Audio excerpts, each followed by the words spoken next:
Hi, everybody. My name is Karen Haber, and I'm auditioning for the announcer job on Comedy Tonight. Thank you very much. Am I on camera? Yes, you are, Karen. Good. I hope this thing goes well. I want to get married, and I also want to be the new announcer. Right now, I think I'm a lot closer to this announcer thing. I'm a little camera shy because I'm not, gorgeous, but I have a very good personality. Thank you very much. Are you ready for my announcement? Yay! Okay. Live from New York. No, Karen, that won't work. From New York, the city that never sleeps. It's late No, night Karen, with... please don't say that. Taped at Fox Studios in New York. Everybody, it's Comedy Tonight, America's hottest TV comedy club with our guests Cary, Bill Keller, Tom Schiller, and rare film footage of Danny Aykroyd and Gilda Radner. Now here's our host, the man I want to be my boss, Bill Boggs.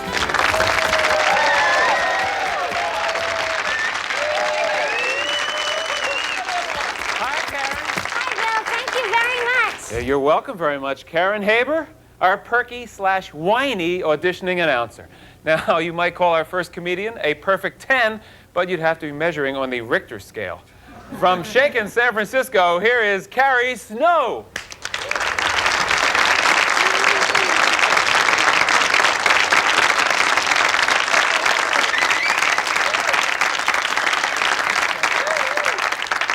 Wow, we're here. Well, hello, my name is Cary Snow. I'm the full-figured fox, the 18-hour gal. But I like you guys, so you can call me Rumba. I love the body language, though. I see a lot of you already with your arms crossed up there saying, "Make me laugh, babe." I've been here for 3 seconds. I'm working as fast as I can, all right? Anyway, I'm real hungry right now. I guess you knew that somehow. Really, I'm very cranky, too. I'm going to take it out on you people. Now, I'm looking at people's clothes going, maybe they're really made out of fruit roll-ups. If I find out they were and you lied, I'll be very angry. I'm dieting all the time. I am, and I think you guys knew that, too. I've been on every diet in the world, and the Beverly Hills diet's a very famous one that people still do. And it's really hard to eat, actually. They make you eat a lot of pineapple, and it's hard to eat anything else with all those sores in your mouth. So that's fun for us. But I've been to grocery stores. This is like one of my first trips to New York. I was here about 2.5 years ago. It takes me a long time between trips because it takes me a while to forget what a lousy time I had the last time. When in doubt, lash out at your crowd. But I go to the grocery stores here. It's different, They're smaller. The ones in Los Angeles, you can go in and do grazing for like a month and a half. I don't know. But see, I go to the grocery store like a grown-up now. I go in like a Ralph Nader Raiderette with the white hot pants and the go-go boots. Don't picture it, you'll go blind. A lot of you pictured it, didn't you, huh? I'm a little hurt, a little disappointed. No. I wear whatever I want. I do. You guys go, we knew that, Cary.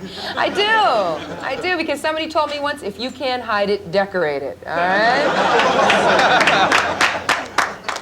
I feel that I have. And so I go to the grocery stores and I try to read labels like a good grown-up girl. It's very difficult because nothing important in my life is labeled. Like Tabasco sauce. It should say right on the side there, you'll never use this. Or on those little green olives with the pimento stuck in the center, it should say right there, you'll eat 3, the rest will rot, live with it, all right? And I like frozen foods, I do. And I used to get my mail at the Haagen-Dazs, but I guess you knew that. But to explain to you how much I like frozen foods, I have to tell you how much I love my sister, all right? My sister's 5.5 years older than me. She'll always be older than me. Nothing will change that. She looks just like my daddy with a dress on, too.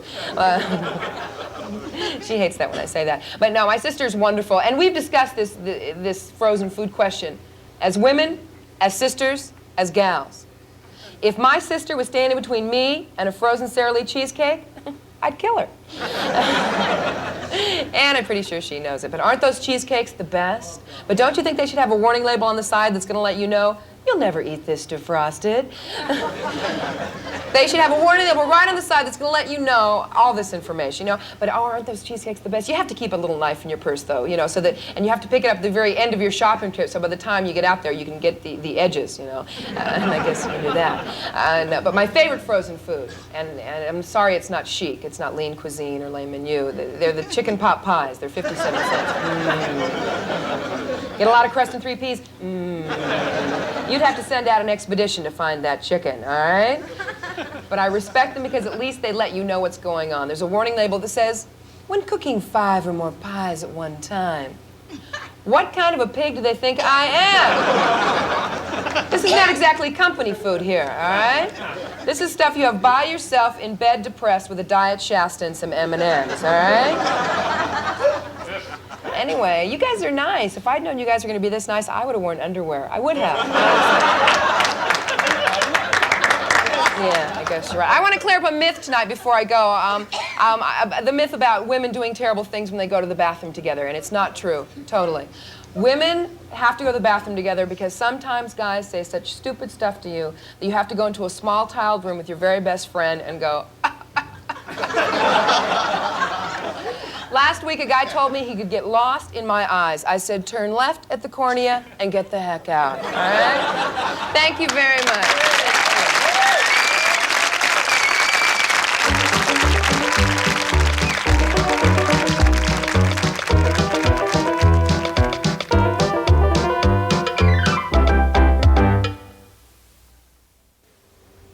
Now, here's a comedian who likes to think of himself as a real family man, but then so did Charlie Manson. This is Bill Keller. Thank you.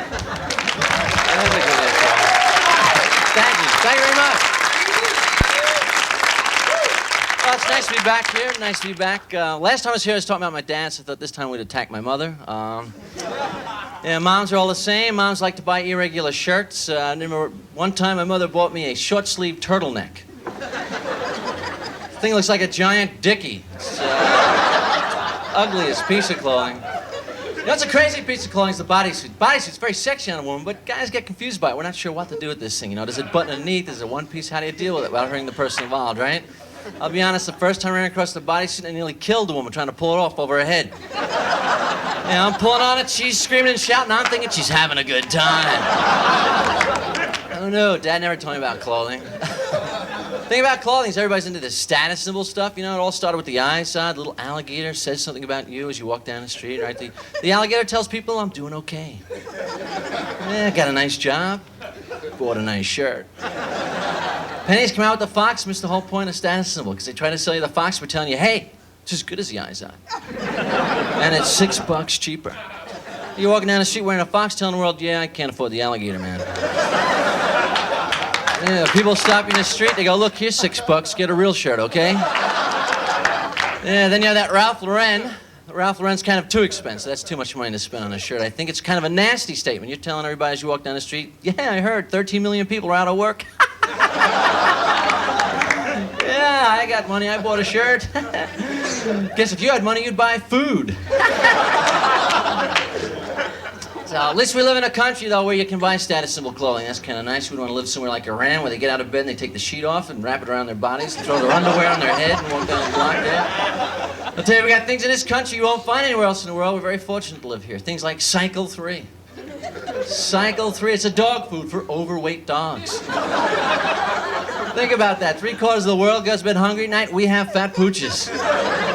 Right? We got to write special songs to raise money to feed those starving kids in Ethiopia. Meantime, in the living room, there's a dog lying around the house going, what a meal, what a meal.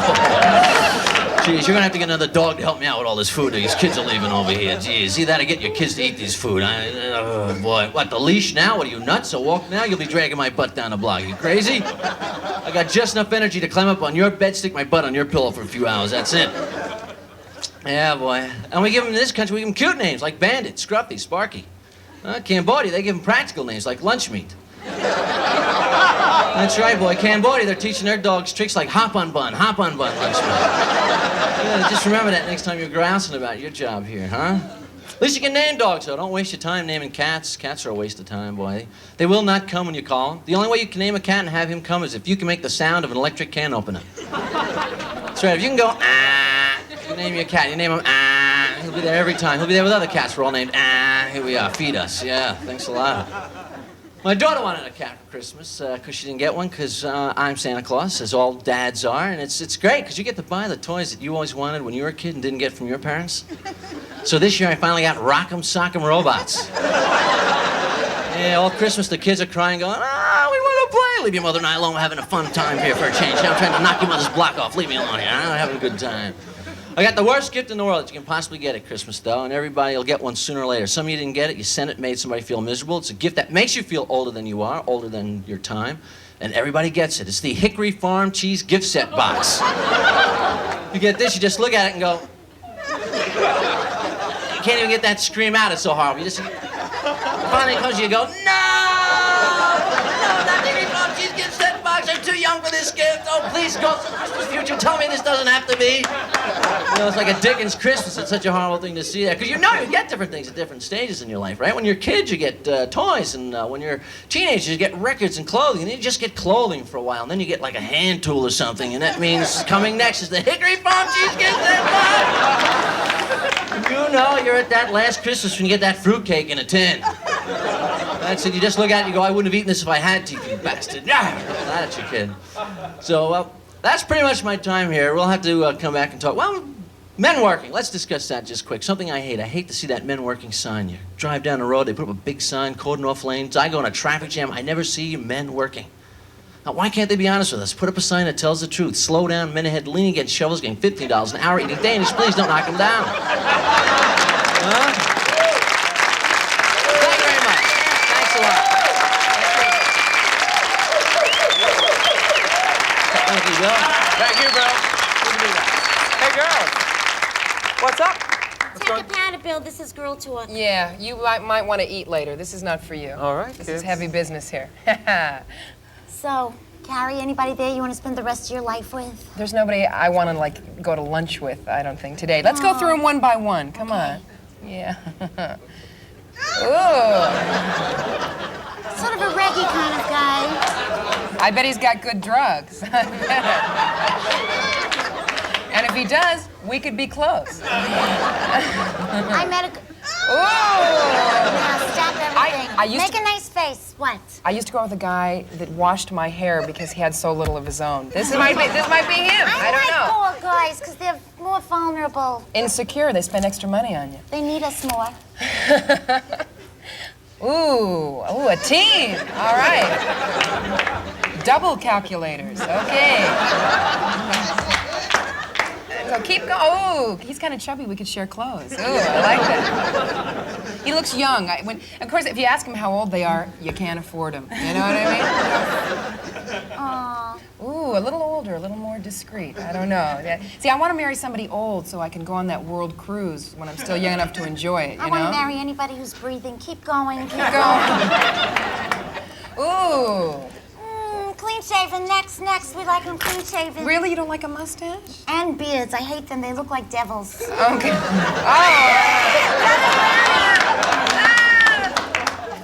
Okay.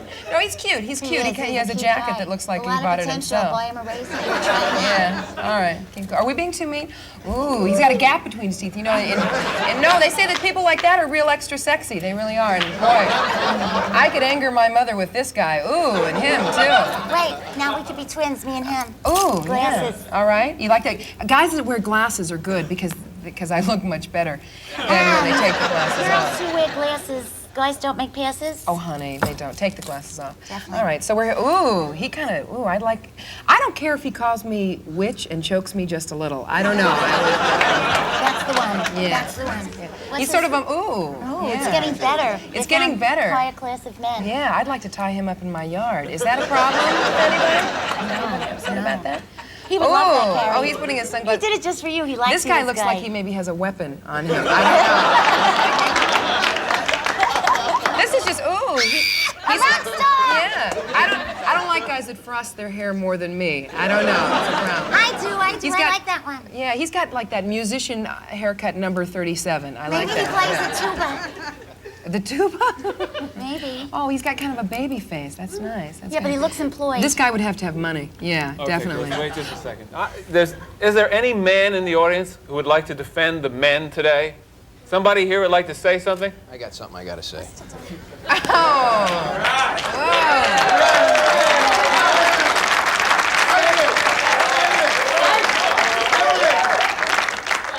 You skanky-looking beanpole. All right? You would make Popeye think twice about Bluto, all right? Thank you very much. What is that outfit? Where'd you get that? Toys R Us? What are you talking about, Jimmy? And you big fat sack of whales. You look like a pimple that hasn't come to a head yet. Okay, thank you. We'll be right back.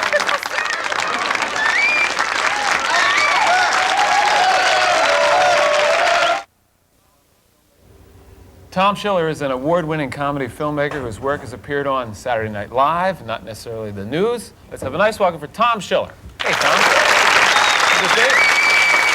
Now, you were one of the actual original writers in the original cast of Saturday Night Live. You remember anything about it? Very little. What was that experience like working with all those people? Well, you can't answer in 10 seconds, but it was sort of like going to some sort of a bizarre circus camp in your late 20s where you worked with a lot of people, very close-knit, very tightly over a long period of time, became so-called successful in television and won Absolutely. Emmy Awards. Yeah, and then went were on- thrust out into the world. And did big things. We actually have a sample of one of the films you made for Saturday Night Live, which is called La Dolce Gilda. Right, right. Let's take a look at that right now. Watch and see how many faces. Wonderful. Hey, so good, so good. Wonderful. Fellini actually saw this? Fellini saw this. What did he say? He said, "Carina," which means sweet, and he said, "It has the atmosphere of some of my films." That's Well what he done. said, yeah. Actually, your father was a comedy writer, is that correct? He was and is, yeah. And that's how you got involved implicated in the business, so to speak? That's how I got near the business. No, he used to write with his partner Weisskopf, I Love Lucy and everything up till Maude and All in the Family. Wow. And when I was little, I remember looking into that grape vat where Lucy stomped on the grapes. And people like Milton Berle would take me around the studio, so I did get close. And he introduced me to Lorne Michaels, who was then working on the beautiful Phyllis Diller show. I didn't know that. With my father. But did you tell people that your father was a comedy No, writer? I pretended he was Walt Disney. No, I swear to God, I did. Because I thought Disneyland was cool, not I Love Lucy when I was that age. And so I told my friends at school my dad was Walt Disney. So I was walking home from school one day and this kid was with me and he saw my dad pull up and he said, "That's not Walt Disney. He doesn't." And I said, "Well, when he goes on television, they put a mustache on." And he believed me. Very funny. What have you been doing recently? Very little. No, Well, that's, at least it's relaxing. No, I did something called, for a Cinemax comedy experiment called From Here to Maternity. And it's about 3 women who are in the 80s who want to get pregnant no matter what. And it's Carrie Fisher, Arlene Sorkin, and Lauren Hutton. And they all go out and devise various means of getting pregnant. And I think we got a clip today. If we don't have that clip, we're in big trouble. Let's take a look. This is Cary having the longings for having a baby. Okay. Gentlemen, our research shows us that egg consumption in this country has gone up. As the meeting 4.6 began, I found eggs myself per unable to person per concentrate. week for children over the age of 6. Now, Shackman Chickens is interested in one thing only, and that's pushing eggs. Statistics show very clearly that the per capita increase in egg consumption in this country for people over the age of 4 has risen to 9.7 That baby eggs picture per had week. unleashed strange Gentlemen, feelings research I had shows never that the egg encountered consumption in before. this country for people over the age of 12 has risen to 4.8 eggs per person per week. Now, Shackman Chicken is interested in one thing and one thing only, and that's pushing eggs. And with advertising like this, they're pushing it to the tune of $1.6 billion. Miss Tessage, pull it away. Miss Tessage, Jerry, save the egg. Jerry, take the egg. Miss Tessage, why can't Miss Tessage? Miss Tessage, Jerry, take the egg. Excuse me, gentlemen. As Mr. Henderson was saying, we must merge. When both parent companies come together and form a merger, only then can I... Oh, I'm ready to have a baby. I'm finally ready to have my child. Geez. Thanks. Good work. Thanks. Nice to have you with us. We'll be back with more right after this. Well, thanks to Cary Snow, Bill Keller, Tom Schiller, and Karen Haber. Karen, how important is getting this announcer job to you? It's very important. Why? Phil, I want to live. I want to shop. I want to announce this show and grow old in the studio. Think she has a shot at it, folks? Yeah! We'll see. We're going to announce our selection for the new announcer on Monday night. So Very be watching excited. Monday night to find out who gets the job. I'll You're be gonna watching. get it, Karen. You're gonna get it. Good night, everybody. Relax.